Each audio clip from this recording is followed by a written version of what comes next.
नमस्कार आप सभी को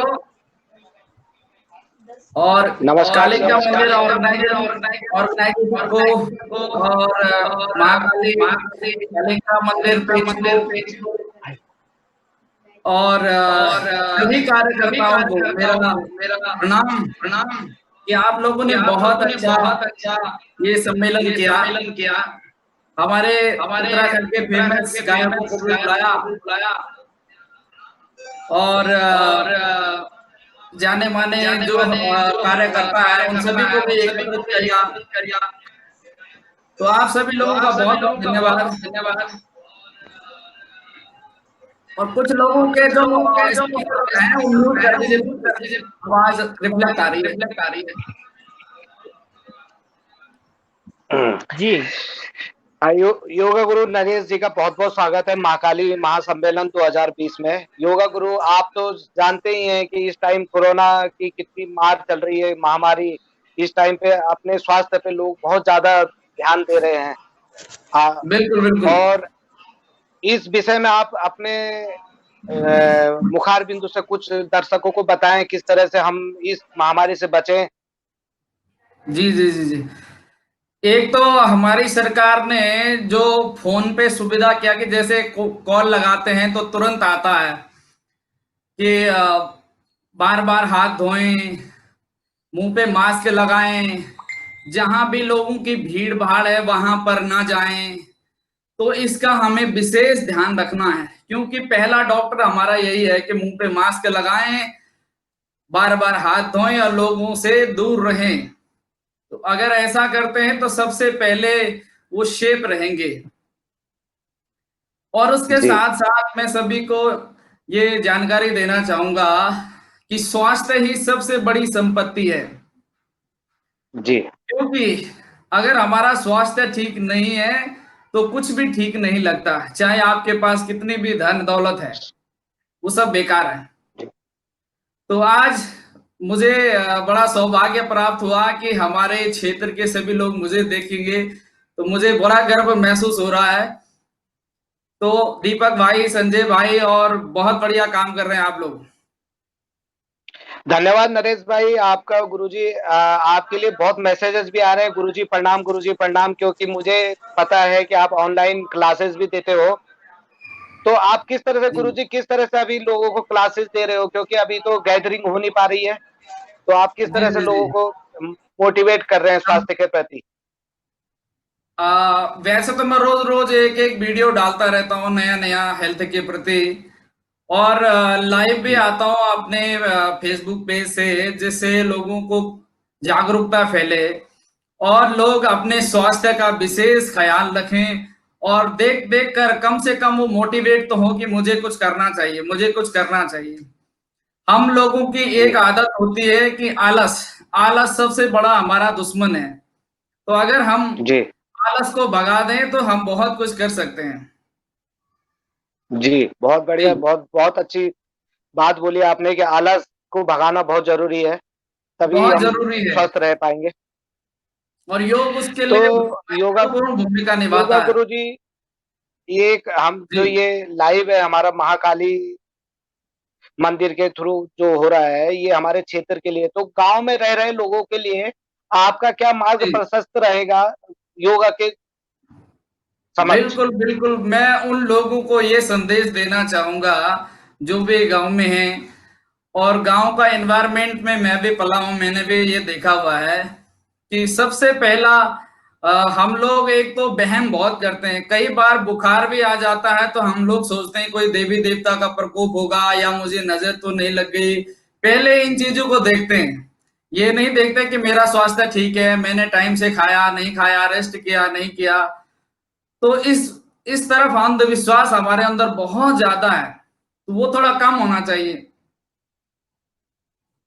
जी, और बिल्कुल सही हमारे बोला गांव आपने, में अंधविश्वास को। जी जी और गांव में लोग फिजिकल वर्कआउट तो करते ही हैं। मेहनत, शारीरिक मेहनत है पूरे गांव में। कोई बोझा लाना उठाना, सब काम, लेबर का काम भी अपने आप को करना। तो मैं फिजिकल वर्कआउट तो खुद ही हो जाता, लेकिन उनका मेंटली, दिमागी और भावनात्मक विकास कम हो पाता है, इसके लिए जी, वर्कआउट कम हो पाता है, मानसिक और जी, भावनात्मक तरीके से। जी, अब हम क्या करते हैं, दिन भर काम में व्यस्त रहते हैं, तो और कुछ ही लोगों से मिलते हैं, जिससे हमारा जी, दिमाग का खास विस्तार नहीं होता। हम अच्छे-अच्छे नए लोगों से नहीं मिलते और गुरुजी के संपर्क में भी कम रहते हैं। हमारे जो भी गुरुजी ज्ञान देने वाले, उनके संपर्क में भी हम लोग कम बैठते हैं।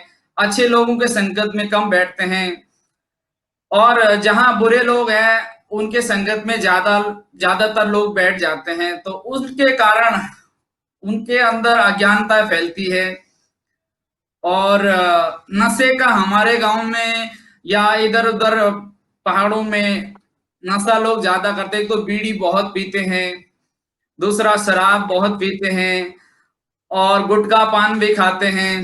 तो इसमें बहुत खर्चा हो जाता है उनका। अगर वो स्वास्थ्य के प्रति जागरूक होंगे तो ये खर्चा उनका ऑटोमेटिकली कम हो जाएगा और उनका शारीरिक विकास तो होगा ही, मानसिक विकास भी होगा, उनका बुद्धि का विकास होगा और उनकी आत्मा भी प्रसन्न रहेगी। बहुत बढ़िया गुरुजी, ये बहुत बढ़िया चीज़ बोली जी। आपने। और वो अब जहाँ मैं पर मेरा जाएँगे अगर स्वस्थ मन और स्वस्थ शरीर लेकर जाएँगे तो बहुत बढ़िया काम करेंगे। चाहे वो क्षेत्र के लिए हो, चाहे अपने परिवार के लिए हो, चाहे देश के लिए हो। बिल्कुल। जी। तो गुरुजी, हम चाहते हैं महाकाली जो मंदिर है वहाँ पे दर्शनालुओं की हर 3 साल में एक बहुत बड़ा मेला होता है। तो क्या जी, हम जी, वहाँ पे जी। भी योग का कुछ प्रोग्राम ऐसे कुछ रख सकते हैं, योग लोगों को सिखा सकते बिल्कुल हैं रख वहाँ पे हम? सकते हैं, बिल्कुल रख सकते हैं। मेरी तरफ से पूरी सेवा है महाकाली के लिए, उनका बहुत आशीर्वाद हमें पे हमेशा बना रहा। जी। जी, तो जी, आप मेरा एक क्वेश्चन है पर्य आपसे। हुँ, जी, नरेश जी, जी, सॉरी जी। संजय जी, मैं थोड़ा डिस्टर्ब कर रहा हूँ। मेरा कोई नरेश बात जी आपसे एक सवाल है कि आप मतलब गाँव में लोग ना एक्सरसाइज लोग बहुत काम करते हैं, मुझे ऐसा लगता है, क्योंकि मैं भी गाँव से जी, रहा हूँ और आप भी, आपने मैंने साथ में पढ़ाई करी है। तो लोग जी, जी, गाँव में काम तो करते हैं, हेल्थ तो लोगों की मुझे जी। लग रहा है फिर भी ठीक है, हाँ जी, हाँ यानी जी। योगा से लेकर, लेकिन आप मेंटल के लिए या फिर जैसे मतलब अपने शरीर को कैसे, यानी अपने मन को कैसे शांत रखना है, और जैसे बच्चों के लिए बेसिकली, मैं जो हमारे आने वाली जी, पीढ़ी है वो उनका मन पढ़ाई में कैसे वो कंसंट्रेट करें, जी, जी, उसके जी, लिए जी। आपका क्या क्या सुझाव है? मेरा सुझाव ये होगा कि एक तो हम उनको जैसे योग स्कूल में भी आजकल योग शिक्षा मिल रही है। उन्हें डिजिटल माध्यम से भी बच्चों को सिखाएँ कि शरीर के प्रति जागरूक हो। तो ऐसे करने से उनका इंटरेस्ट बढ़ेगा और जब इंटरेस्ट बढ़ेगा तो इसके लिए हमारे योग में कुछ आसन होते हैं, जिनसे हम शरीर को तंदुरुस्त कर सकते हैं कि हम अ, ध्यान में भी बैठ सकें, प्राणायाम कर सकें, इस तरह हम शरीर को तैयार कर सकते हैं।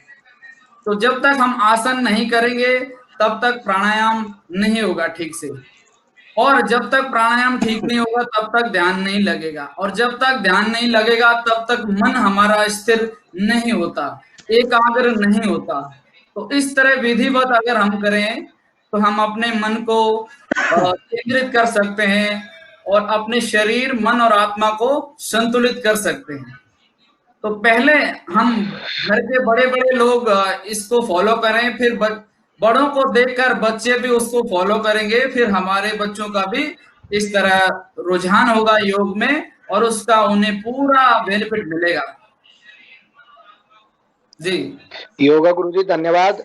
आपने बहुत अच्छी चीज़ें बताई। अब ज़रा ये जो वैश्विक महामारी चल रही है, तो हमारे जी, बहुत श्रोताजन हैं जो जो बहुत लाइव आपको देख रहे हैं। उनका एक जी। क्वेश्चन आ रहा है कि गुरुजी हमें सजेस्ट करें कि इस टाइम पे, कोरोना महामारी के टाइम पे हम कौन से योगासन करें जिससे कि हम स्वस्थ रह सकें? बहुत बहुत बढ़िया क्वेश्चन है सभी का। मैं सबको यही कहना चाहता हूँ कि सबसे पहले एक तो योग में जो पावरफुल है, कृपया म्यूट कर दें जिनका रिफ्लेक्ट आवाज आ रही है। सबसे पहले ये करना चाहूंगा, हमारे योग में सूर्य नमस्कार जो एक्सरसाइज बताई गई है, इसको किया जाए तो इससे हमारा शरीर अच्छी तरह अंदर से भी बाहर से भी जैसे शरीर धुल जाता है। हमारी नसें हो गई, हमारी खून की नलियां हो गई, हमारे शरीर के एक-एक सेल्स की धुलाई हो जाती है और इससे खूब पसीना भी निकलता है, जिससे खूब सारी कैलोरीज बर्न होती है और जब कैलोरीज बर्न होती है तब हमारे शरीर में ज्यादा ऊर्जा बनती है। अब जिसके शरीर में जितनी ऊर्जा होगी वो बंदा उतना स्वस्थ होगा और जो जितना स्वस्थ होगा उतनी उसकी इम्यूनिटी बढ़ेगी, रोग प्रतिरोधक क्षमता। तो पहले सूर्य नमस्कार करें, उसके बाद प्राणायाम में भस्त्रिका प्राणायाम करें कि सांस तेजी से लेना है, छोड़ना है। मैं एक बार करके दिखा देता हूं, इस तरह। जो ज्यादा गर्म इलाके में लोग रह रहे हैं वो भस्त्रिका कम करें क्योंकि ये गर्म प्राणायाम है, गर्मी बढ़ाने वाला। इसके बाद अगली शुद्धिकरण क्रिया करें कपालभाति। मॉडर्न जमाने में इसको प्राणायाम बना दिया गया है। इसमें सांस छोड़ना है तेजी से, पेट अंदर जाए और लेना आराम से, ऐसे। ऐसा करने से हमारा पेट, हमारे लंग्स बिल्कुल स्वस्थ हो जाएंगे और हमें लंबी लंबी सांस लेने छोड़ने की आदत बनानी है। लॉन्ग एंड डीप ब्रीदिंग, जैसे मैं बैठा हूं, मैंने लंबी सांस ली, मेरे फेफड़े लंग्स फूल गए, सांस छोड़ा, मेरे लंग्स सिकुड़ गए।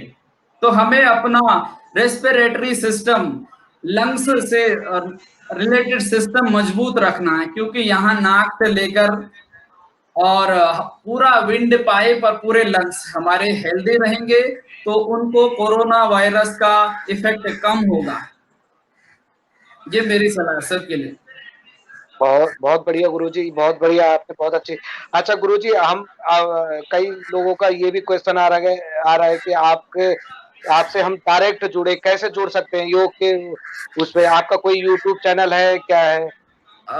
यूट्यूब चैनल है पर उसमें मैं अभी ज्यादा पब्लिसिटी नहीं करता। मेरा फेसबुक में आप लोग पेज देख सकते हैं, A1 योगा, ए थोड़ा सा स्पेस ONE1 थोड़ा सा स्पेस योगा, या देख सकते हैं आप योगा गुरु नरेश सिंह। ये फेसबुक पे डायरेक्ट मिल जाएगा आपको, योगा गुरु नरेश सिंह। तो इसके थ्रू आप लोग मुझे अपनी समस्याओं का भी, अगर आपको सलाह लेनी है तो उसमें मुझसे सवाल पूछ सकते हैं। तो मेरी सेवा हमेशा जनता के लिए हमेशा रहेगी, जीवन भर। थैंक जी यू गुरुजी, आपका निस्वार्थ भाव से सेवा, ये बहुत बड़ा इस टाइम पे योग बहुत, मतलब हमारे मोदी जी भी, माननीय मोदी जी प्रधानमंत्री जी भी इस योग को बहुत ही सीरियसली लेते हैं। तो मैं आपका बहुत बहुत धन्यवाद देना चाहूंगा आपको कि आप हमारे चैनल पे आए और महाकाली आपके इस कार्य को आप बहुत आगे बढ़ाए, आप बहुत तरक्की करो। जय जी हाँ महाकाली। सर, मेरे दो क्वेश्चन है। जी मैं कुछ जी सुझाव देना चाहूंगा महाकाली मंदिर के वहां टूरिज्म बढ़ाने के लिए। या बिल्कुल। बहुत बढ़िया।